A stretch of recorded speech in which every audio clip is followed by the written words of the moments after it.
I thought it was impossible, to tell you the truth.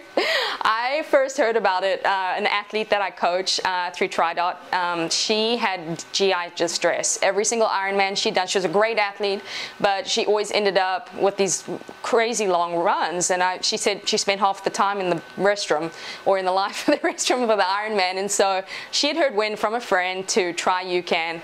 And she told me about it, and she said, well, you only take this many calories, and this is what they're saying. And I said, that's impossible. Don't try it. You have an Ironman in 3 weeks.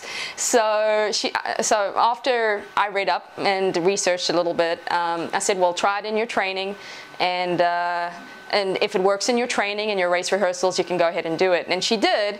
Ended up PRing, having the best race of her life. She's probably done 4 Ironmans. This is the first race, honestly, even a half or Olympic, that she hasn't had any GI distress. And I was like, oh, and this was the seller. I saw her 3 weeks later, and she was in amazing shape. I'd never seen her. She'd always been 10 pounds more, but I mean, just her level of confidence, because she felt so good, she felt ready, and it was something that I had to research more.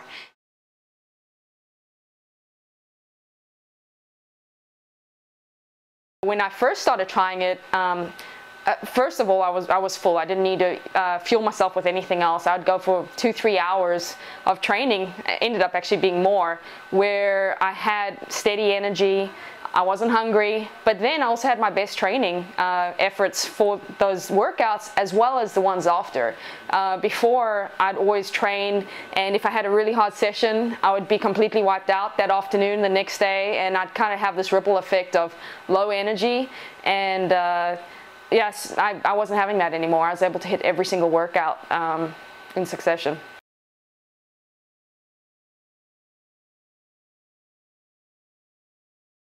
Pre-workout, I was actually eating a sweet potato, and sometimes if I needed a little bit more, I'd have some steel-cut oats, some peanut butter stirred in, just a whole bunch. I think I'd eat like 400 or 500 calories before I'd work out, and that would just be too much. And then when I was racing, like for my Ironman, I was doing some carb mix drink and gels. I think I was doing gels every 20 minutes just to keep my energy levels high, and just a ton of sugar. And almost every single race, I always had stomach issues by the time I came to the run, just with the overload of sugar. And then I'd switch to Coke or just water to get myself through.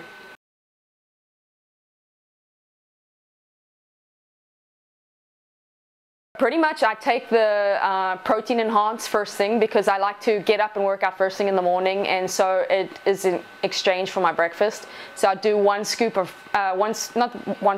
packet of protein in my water bottle, drink that with some additional water, and then I'd be fine. I'd work out for 3-4 hours, honestly, on that one pack, and I'd always have a backup pack if I needed to take something 2 hours in.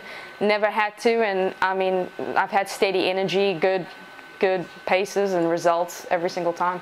You have so much else to think about when you're racing, specifically, just about your pacing and what's going on during the race, that not to have to think about your nutrition is a pretty cool thing. And trusting also through the training that's not going to mess up your stomach, because when you start doing the math of, okay, do I need to take more calories, how much more sugar, if I take that extra gel, I'm probably going to mess up my stomach. It's just a lot easier on the mind. It's thoughtless. So you can really just focus on racing hard and staying in the moment, as compared to calculating how many calories I'm taking in.